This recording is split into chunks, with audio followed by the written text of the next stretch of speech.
So out-of-body experience is, I think, one of the most healing things a human can do.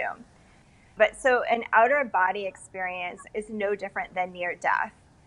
And the difference between astral or lucid dreaming is that you're still in your own field. And out of body, you will actually come out and see your physical body. And then you access your own field too. And I see like thoughts are bubbles. And you can see all of your dreams for the night. You can see all of your thoughts or what those big energies that you're holding in your field. And you know instantly what they are. You don't have to go in and look at them. You just know everything.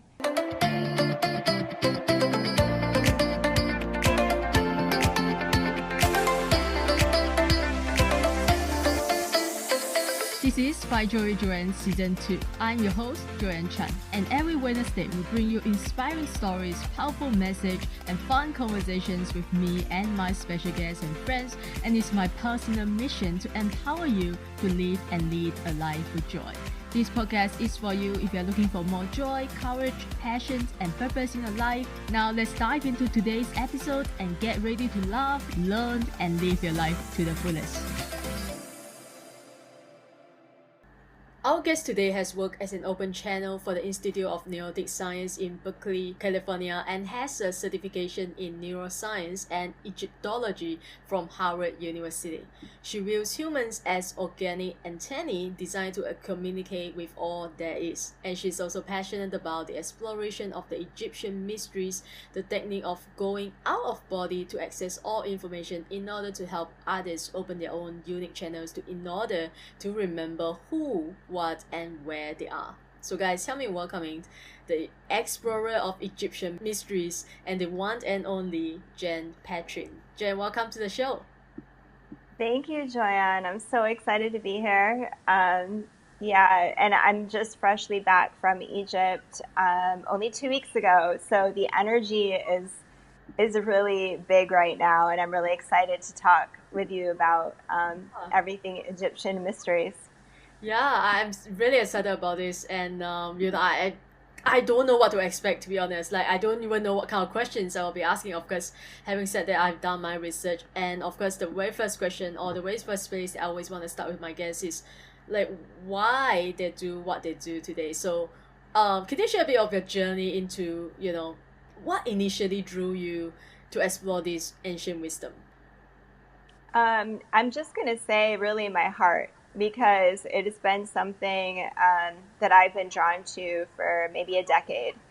And everything connecting me to Egypt and with the people that I go with has really been like synchronicities. And so we're very lucky because when we go with Egyptologist, archaeologist Emil Shaker. And even for this last journey, he came out of retirement to take us. So there is a lot of energy there. He doesn't take just anybody. He does read energy before he's taking a group. So again, it's just all of these like alignments that were happening with very little resistance. And so it just keeps showing up. And then when I go, more magical things happen than I have words to describe. And so that is why I want to talk about it, because I feel like there's so much there to help people understand, remember, and just kind of get back online.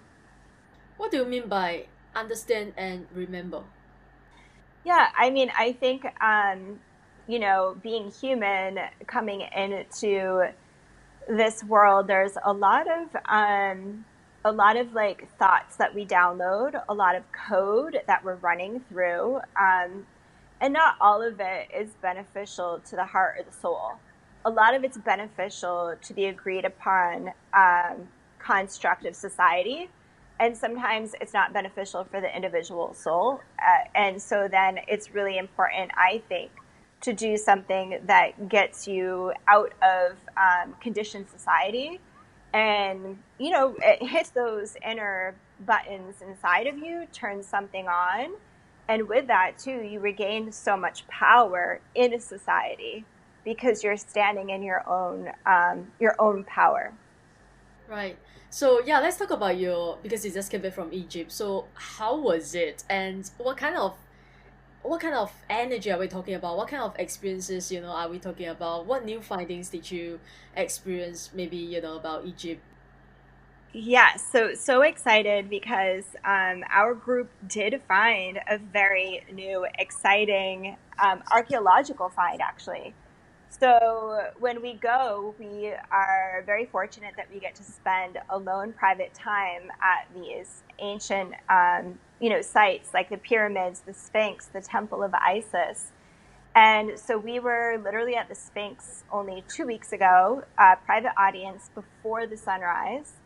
And what we found was a fossil of a sand dollar. And let me explain, because not every sand dollar is a saltwater fossil, but it is looking like this one is. And marine biologists are looking into it. And really, what's so special about this find is that it is in the bedrock, in the limestone where the Sphinx's paw is. So that is indicative of saying that the Sphinx at that time, of that level of that paw, would have been under salt water. Mm. So this kind of blows the lid off of any academia as point of view of traditional archaeology, which is that the Sphinx was only maybe was privy to a deluge of incessant rainfall due to the water erosion, because there are people that see the water erosion, and then they also think that the Nile was up to the Sphinx. But then if it was under oceanic water, it really changes the time as when the Sphinx was built and created and at what time it was active. So if it was actively built and, the Sphinx as we know it in ocean water, then it could age the Sphinx, into a much older category of where we are seeing it now, like maybe like 30,000 years old. Wow. So you sent me the PDF, right? Mm-hmm. And I will find a way to share the visual with my listeners so they can take a. Is it okay? Can I have your permission to share with my Sure, listeners? sure, of course. Sure. So what do you know about the Atlantis in relation to Egypt? Okay, so this is very interesting. So I will share too, before going, I do practice out of body exploration, and I was out of body, and I asked to go see the pyramids because I was going to go and visit. So I was taken out of body to the pyramids. And what I saw was the pyramids and the Sphinx submerged in crystalline water, and the pyramids were covered in a silverine, like metal exterior. And then another thing that was really interesting was that it seemed like there was a jungle everywhere.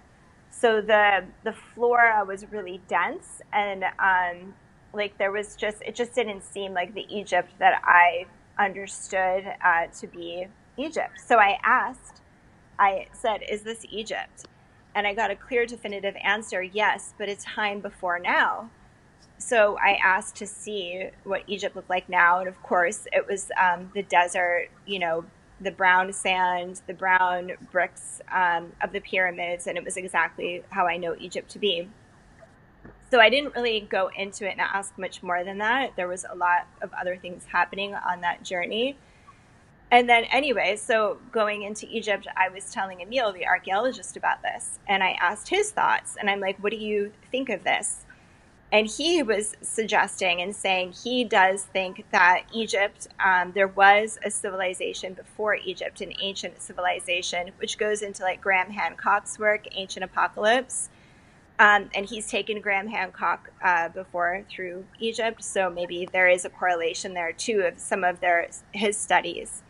But he really believes that Egypt was Atlantis. And Mm.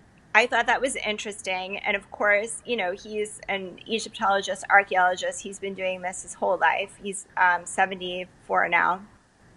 So he's not saying this without any like serious like intuition or findings.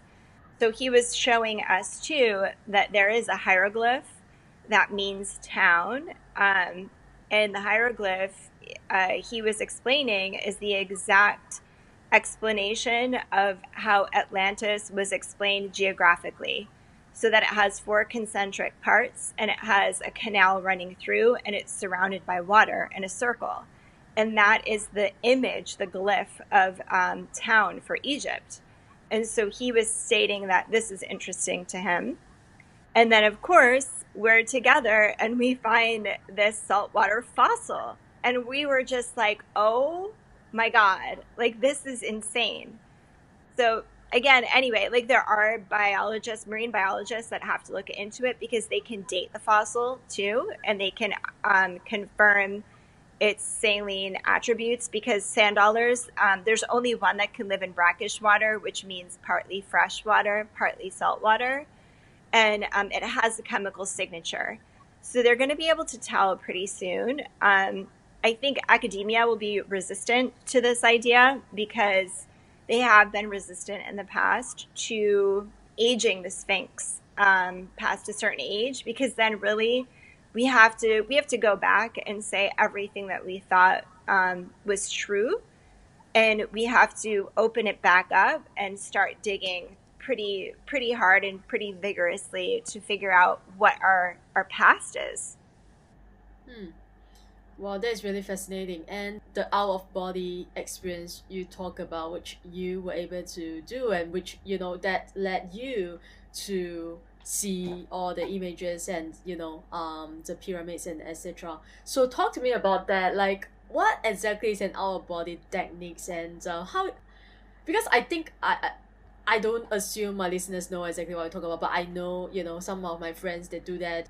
I would love to try it one day, right? But how has it how has it shaped your view or your understanding of our human consciousness?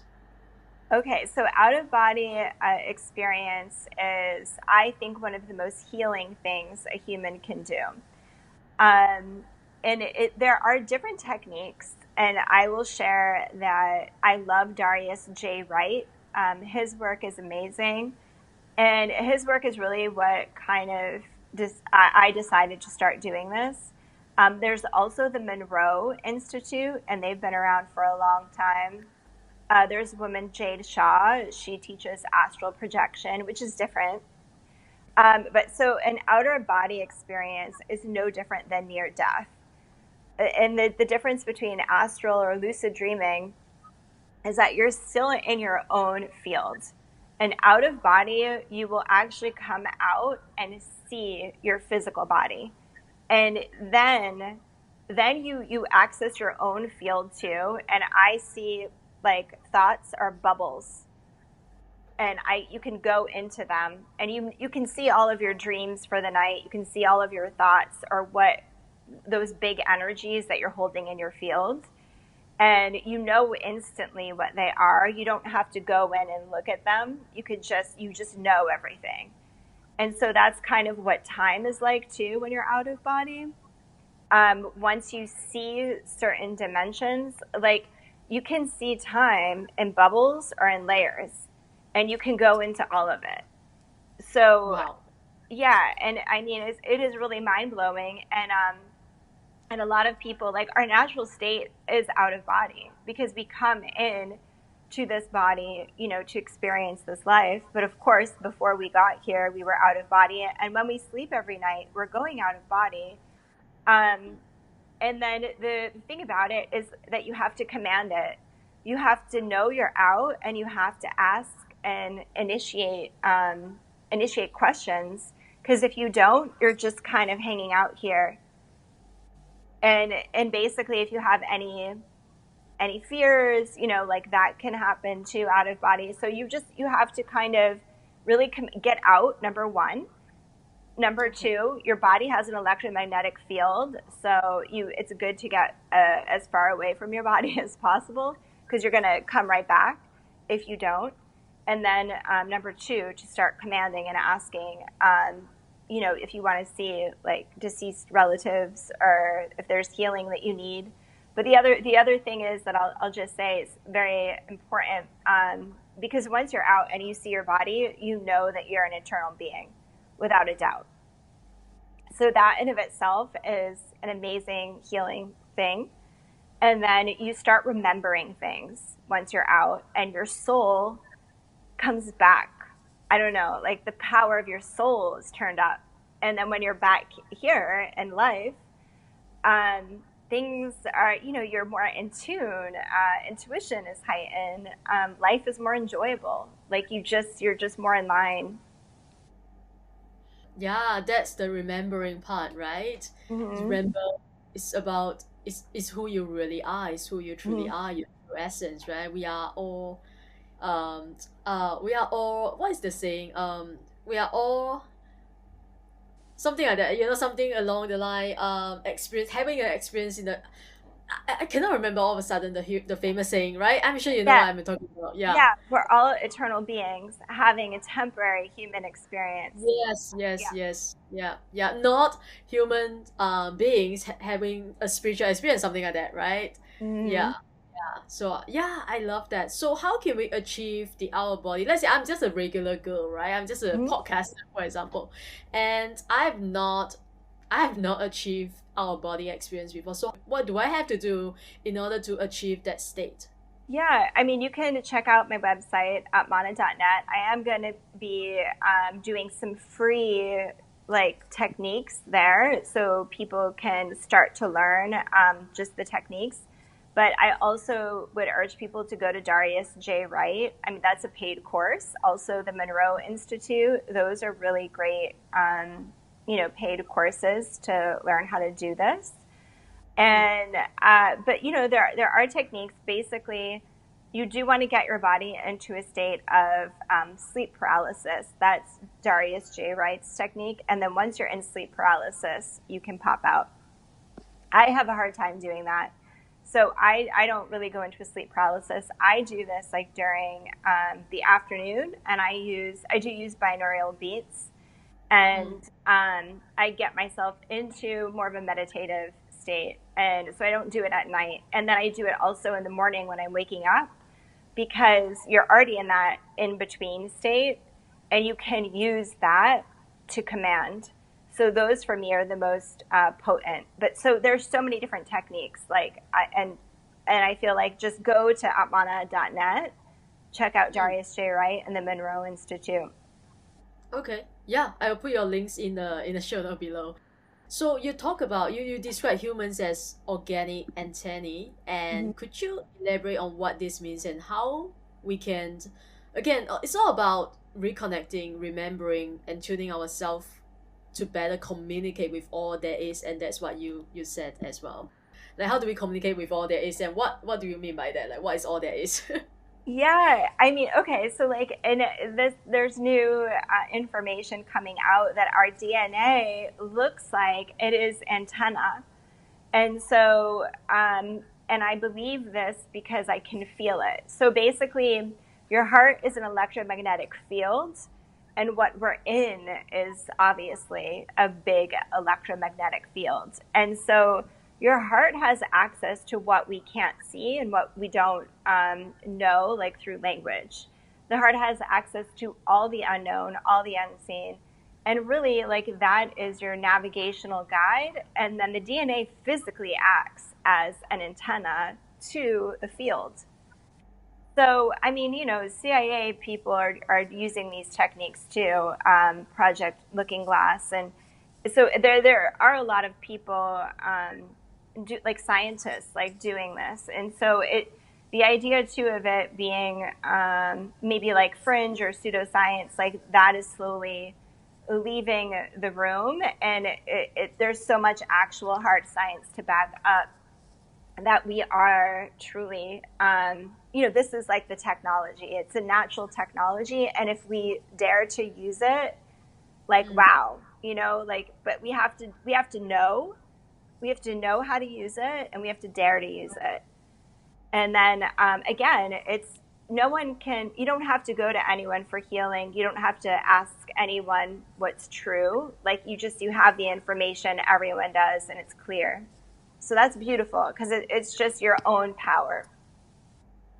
Yeah, and so let's say for people who are listening to this, how can we, now maybe we are all new to these concepts, right? And how can we integrate the idea now that we learn this from you? We are open to, we know that we are not just, human being, but we are something else, right? So how can we integrate this idea and being the antenna Mm. into our daily lives to experience maybe greater clarity, connections, and purpose in our life? What exactly can we do?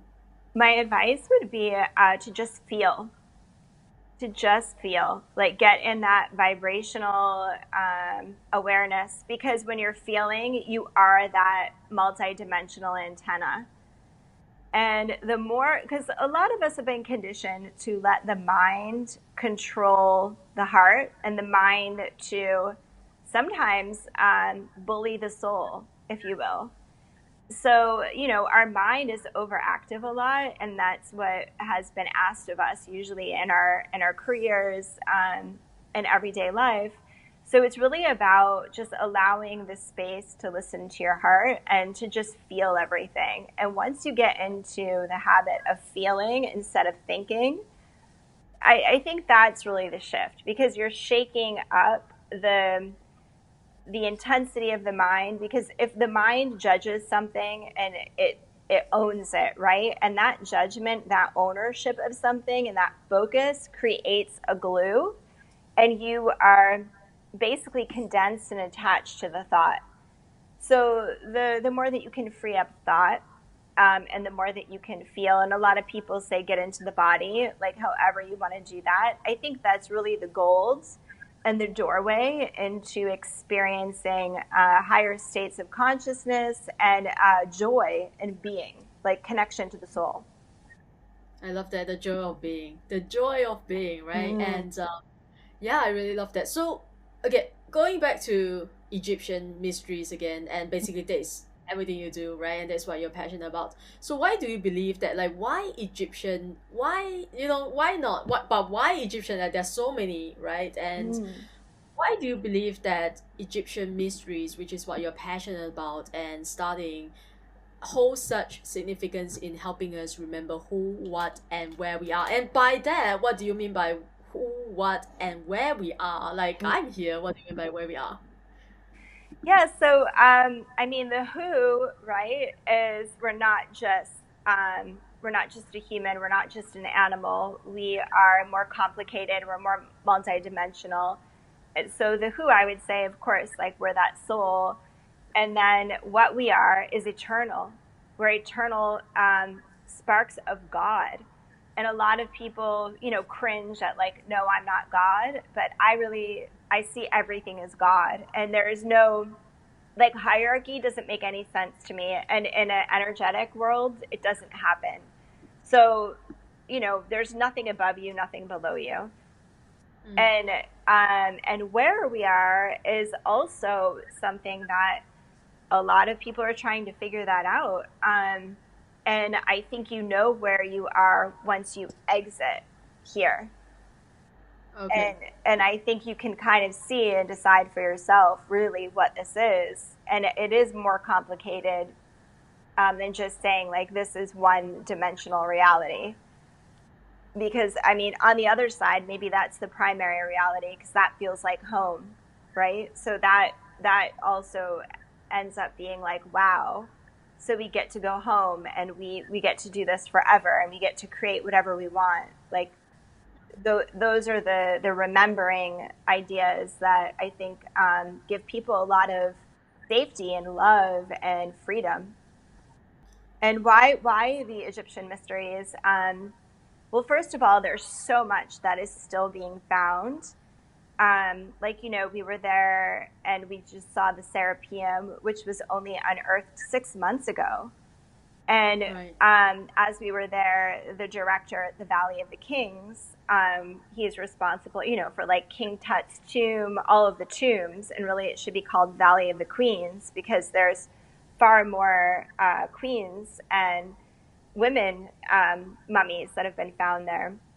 And that just shows you there were a lot more pharaohs recorded. So it just shows you that we don't even have like uh, we haven't even scratched the surface of what is there.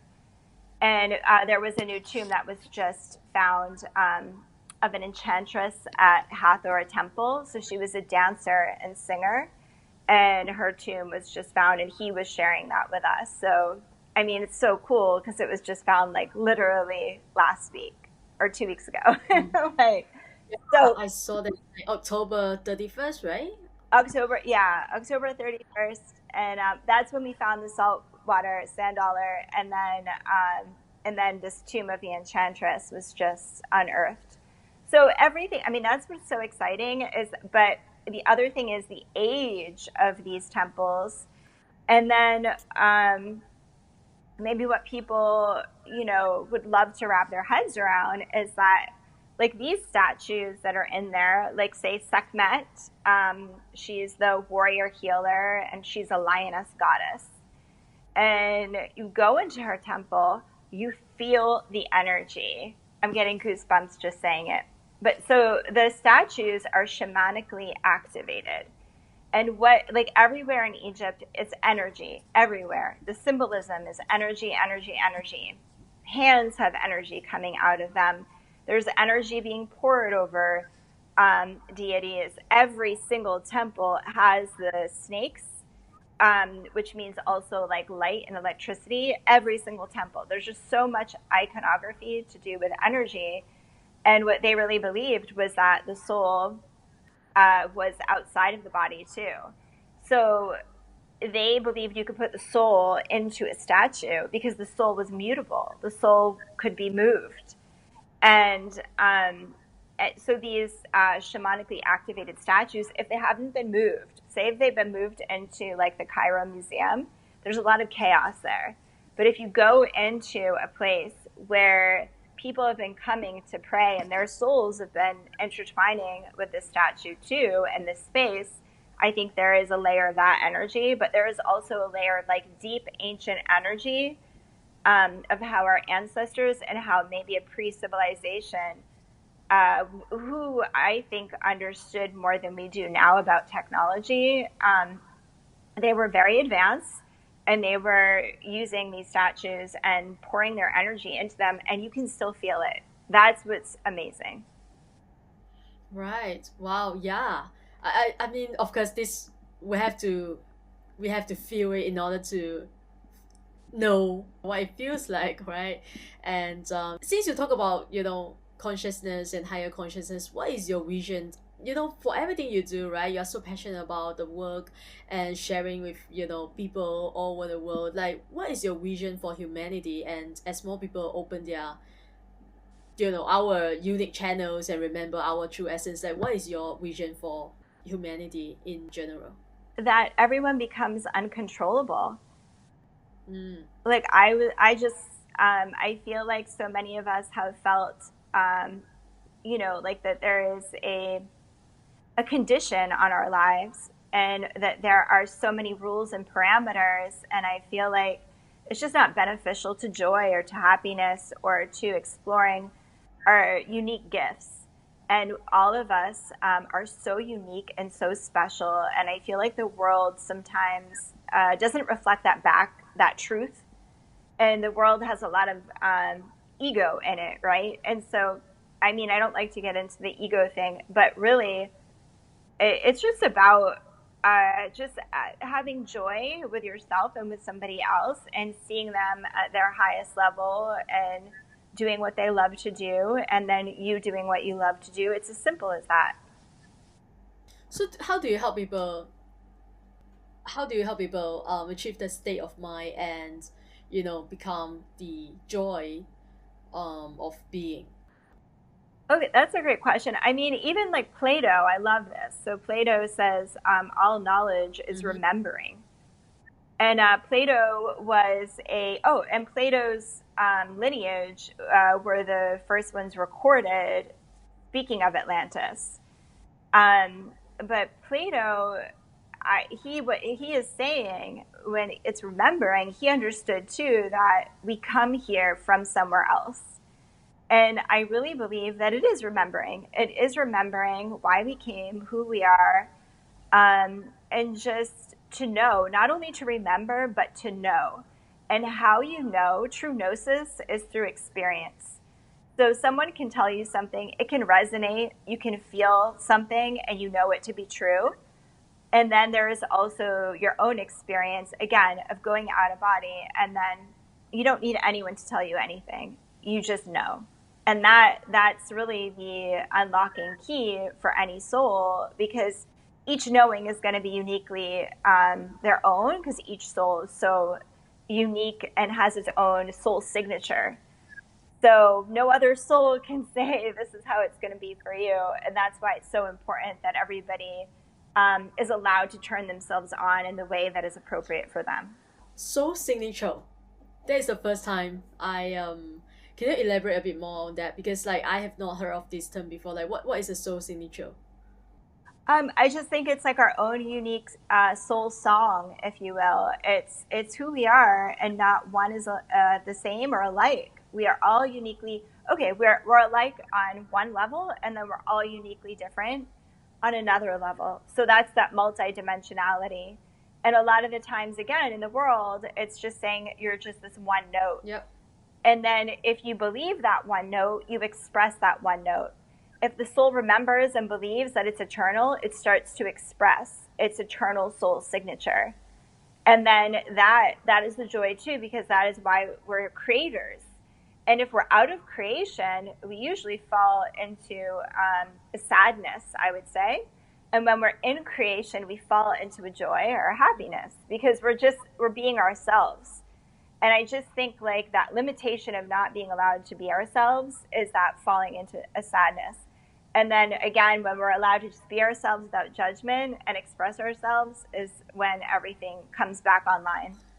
And I think with that we get higher elevated consciousness, and I do feel like we get this more like natural technology, less of a machine technology, because I feel like that's what the ancient world had. It was a harmony in nature, an extreme reverence for each individual soul signature, an extreme reverence for energy and what wasn't seen. They understood these were more of the laws of the universe instead of just only what's seen in the material world. They were more into the unseen, and it seems to me that's how they achieved such greatness and their technological prowess, and such greatness and their harmony with nature. And it seems to be also greatness in the expressions of their people. This is So much art. yeah. This is so deep, you know. And so with all these new findings and everything that's going on, what are you working on right now? Like what is exciting right now for you in your life or in your journey? Bringing more people back because to Egypt. So we're setting sail again. We have our own private felucca, which is a sailboat, and we go on the Nile for about 2 weeks, and then we're going to see the temples that way. And what's so special about that again is we have private permission, and we get to be in these special places by ourselves. And when you have other people in the sanctuaries, and the energy shifts, and when you're downloading it yourself, like privately, there's again this energy comes back alive, and it's really interesting. So that number one, I'm passionate about. Number two, teaching people about going out of bodies so that they can too become wild, uncontrollable, and free. And then I am writing a lot of short stories, and they are channeled, if you will. And a lot of them are ancient. Right now, there was a goddess that I saw in the temple of Denendra, which is the Hathor's temple. It's a complex. And actually, okay, so what's very interesting is that a lot of the temples, the outside would be meant for normal people. The minute you go in, you get a layer of energy. And then that's where you would do a cleansing, a bathing, like a baptism, if you would, incense. And the pharaohs and the priests would work together. Then you go further deeper into the temple, and then you start to get more information. So the higher initiates, the priests and priestesses, would be privy to this. And then always the mysteries are hidden. They're always in like small tunnels. You have to go underground. And then in this one temple, there is a mystery. And, it's not for the public. It's shut off. And because of Emil, we were able to like break in, be on our hands and knees, and find this reptilian figure teaching the pharaoh about energy, about light, and about how to use it. And it's a really famous one. But anyway, so that was really fun. And around that were all of these other mysteries that I was like, I was watching them and seeing them kind of like come alive. But one of them was this reptilian goddess. And again, like a lot of the Egyptian gods, yes, they had certain heads that were animals and human bodies, and there were certain, they would have an aura. They would have something on their head to illustrate to which god they were, and they have the hieroglyphs saying they're a god. So if the hieroglyphs says it's a reptilian, it's a reptilian.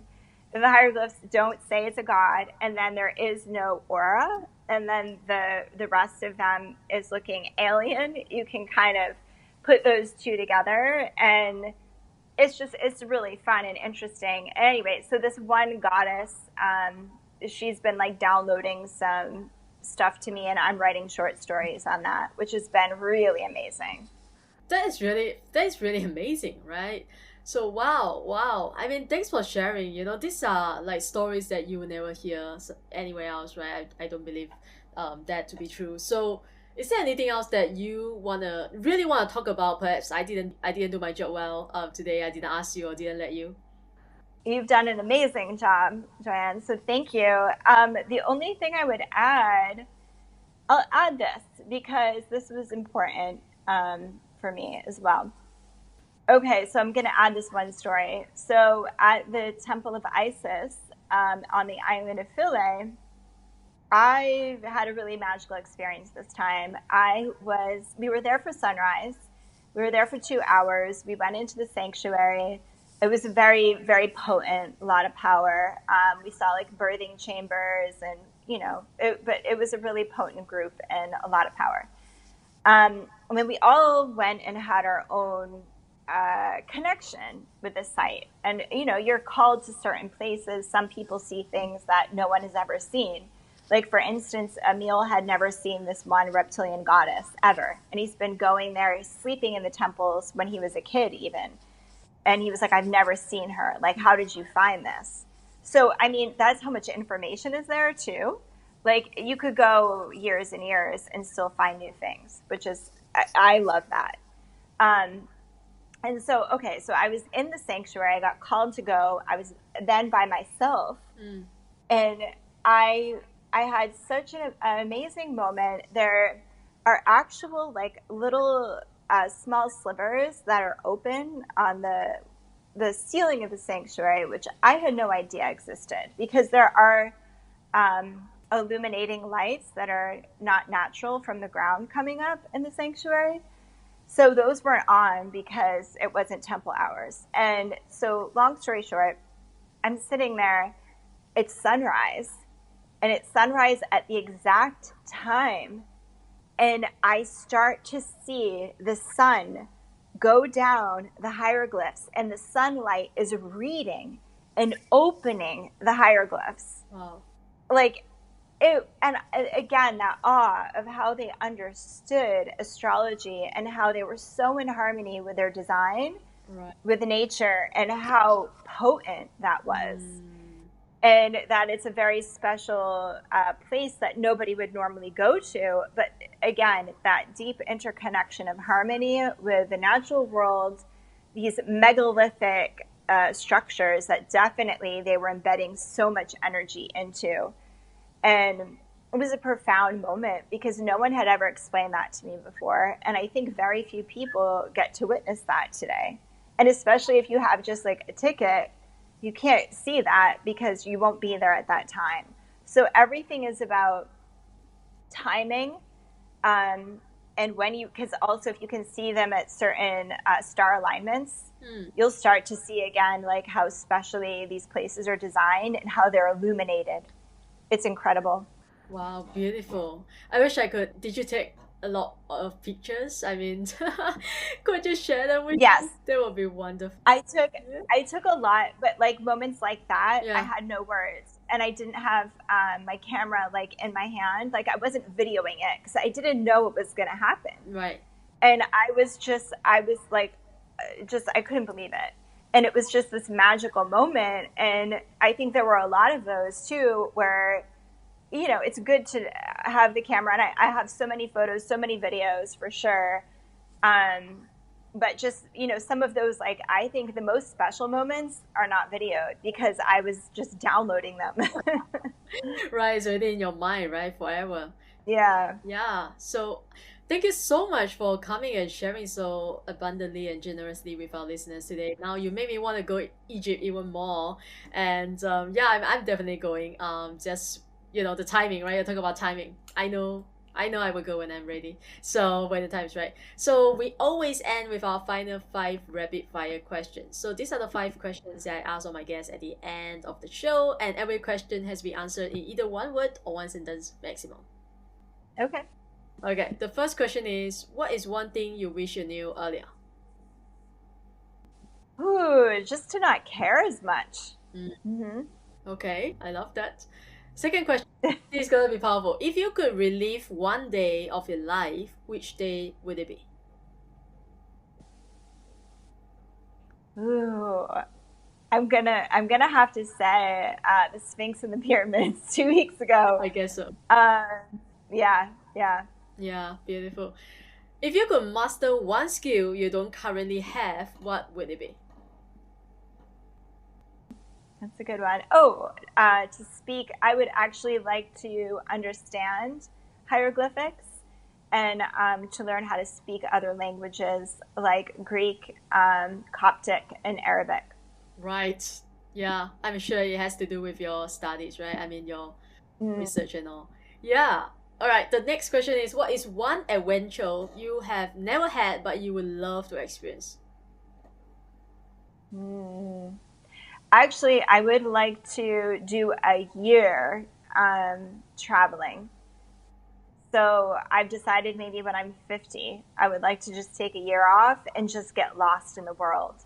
Where would you go?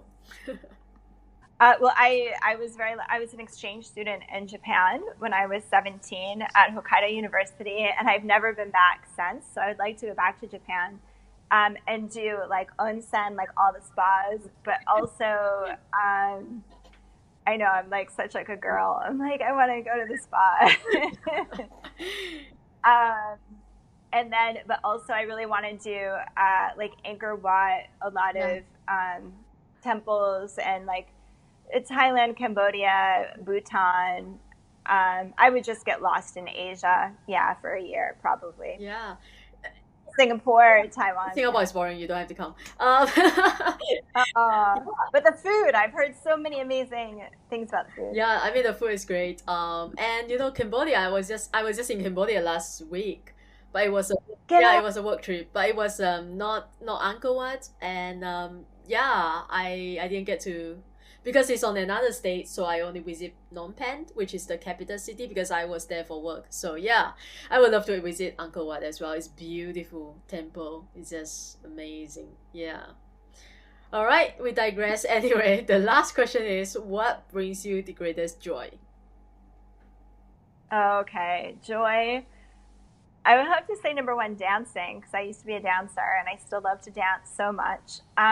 Writing Mm, and yeah, traveling and connecting with people. So I think, yeah, and of course, just seeing humans like and their joy, like I love it. Nothing brings me greater joy than actually feeling it from somebody else too. It attunes me to my own joy, and I'm like, yes. yeah, yeah. I mean that's so true, right? When you see someone is happy, you will be happy for them, and Yeah, you'll be happy yeah. too, right? So yeah, thank you so much again for coming. Now tell my people where they can find you if they want to learn more about you, or if they want to follow you, like learn from you. Where should I send them? Yeah, just upmana.net. That's where I will be. And I just want to say thank you so much for doing this podcast and bringing joy to people. And thank you so much for having me on. This has been a wonderful pleasure. And yeah, if you want to come to Egypt anytime, you let me know. We're going to Sure. figure out a perfect, a good deal Okay. for you. Yeah. Sure, I love that. Yeah. Yay! Thank you so much. Yeah, I will definitely go to you first. And now, guys, go follow Jen. Thank her for coming to our show today. Visit her website. I'll put all her links in the show note below. If you love today's episode, I'm sure you do because you are still listening to the very end. Please share this with your friends and family, and that's the best way you can help us grow. And I will always leave you the same way as I leave you every other episode. Show up, the world needs you, and you need you. Thanks for listening, and I wish you all a joyful and amazing day ahead. Thank you again for tuning into 5JoyJoanne podcast. If you enjoyed today's episode, take a screenshot and share it on your IG story and tag 5JoyJoanne_podcast so I know you are listening. And leave us a positive review on Apple Podcasts if you haven't already done so. And remember to hit the subscribe button whether you are listening on Spotify, iTunes, Amazon Music, or any of your other favorite platforms. If you love what we are doing and want to become one of our sponsors, you can send me a DM to connect. And thanks for being here. I will see you soon in the next episode.